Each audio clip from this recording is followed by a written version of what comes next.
with you today. And you all can decide how you want to receive this. This will be for some of you, and maybe some of you it's not for you. So you can decide how you want to receive this, and you can ask your soul if this resonates as the truth or not, and it's up to you.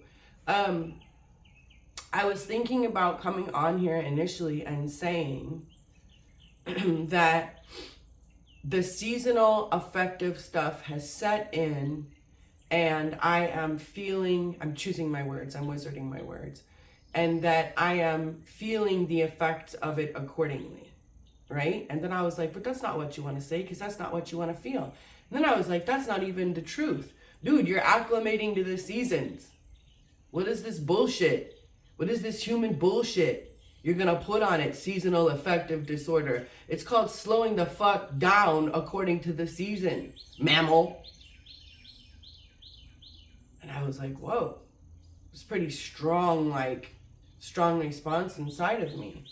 And then I started thinking about how it's so accepted that we've given this cycle of our humanity a name of lack, a name of deficiency. We've assigned a premise of not doing enough to this season and to the slowing downness, right? We have created a deficiency in this way of being that apparently is normal for our society. I mean, for our species. Think about that. It's so normal that it regularly happens to lots and lots of people, to the degree that we change our freaking time and use lights and create a diagnosis for this thing that regularly happens to much of our species. Do you feel how ass backwards that is? Right? Right? So then I was like, take that back a little bit more. Take that back a little bit more. So I've been tapping back into the things that go on with our species and versions of humanity before us for a long time now. And one of the things that clicked with me today where I put this all together is this is our way of being now, but this wasn't always humans' ways of being. Humanity's way of being. That's what I'm trying to say. We used to acclimate and we used to be healthier when we lived within our nature and the nature of this planet. In the Bible, in Deuteronomy, it is written in there, it's referred to that God had a wife. God had a wife and her name was Asherah. And she is referred to as God's consort a few times in the Bible, but she's specifically written about in Deuteronomy.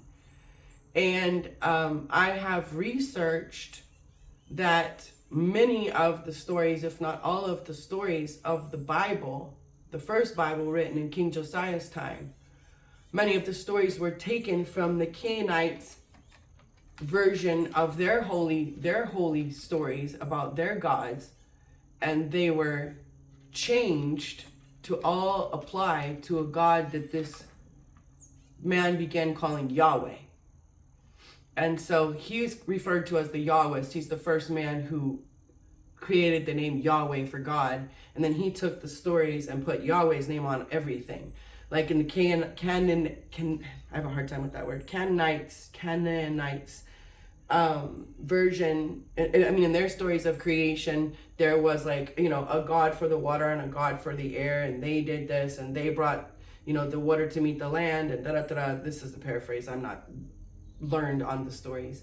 And then when it was rewritten into the Bible, Yahweh becomes responsible for Yahweh's the God of the land, Yahweh's the God of the air, Yahweh's the God of the water, Yahweh's the God of everything. And Asherah is written out of the Bible.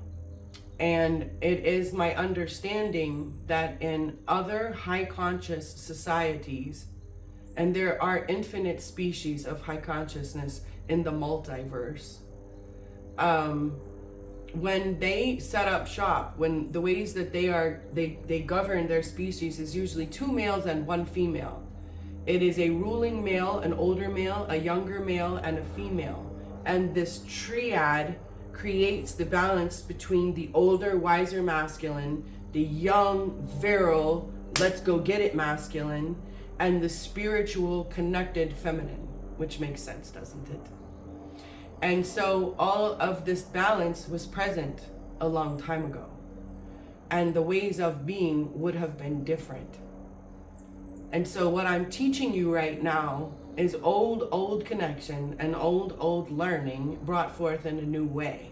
We would have come together always to create space and to calm ourselves down and to prepare our biology and our vessel for receiving what was to come. Whether that information be through another human or through the earth itself or whatever teaching. If you think about it, can you sit in front of people who haven't had water for 3 days and talk to them about their favorite dessert and how to prepare it? You need to feed them, don't you? They don't care about your nutrition until they get the basic fundamental water, right? Well, it's the same. And our species is starving nutritionally for the balance and the connection and the integration of all parts of ourself so that we can show up to retain these programs. So the long and short of it is, the way we're coming together in here is designed divinely to help you integrate the information that you're being given and to keep it.